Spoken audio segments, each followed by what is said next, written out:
Okay, for number 4, we're taking a look at a scatter plot that demonstrates popcorn sales versus soda sales. And this is a statistics related question because it's referring to correlation. So it says, which conclusion can be drawn from the scatter plot? So the first thing, we want to first identify whether this is a negative or positive correlation, or maybe there's no correlation at all. And how do we determine that?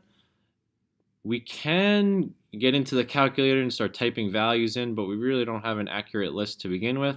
And this is just more or less visual. Is it close to being a straight line, or is it kind of all randomly scattered?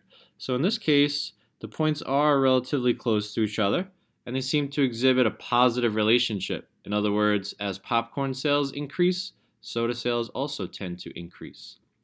So no correlation, like I said, would be kind of randomly scattered. There's no line that I can even notice or any pattern that I could see at all. So we know it's not choice 3.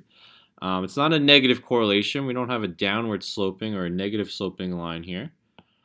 And now let's look at choice 2 and 4, because these are often confused concepts. Choice 4 says buying popcorn causes people to buy soda. Okay, as we discussed in class, there's a phrase, if we want to call it that correlation doesn't imply causation. In other words, just because we graph these and we see that there's a close, tight relationship, doesn't mean that it literally causes that other variable to occur. They simply might just be unrelated and more or less a coincidence or a correlation as we define.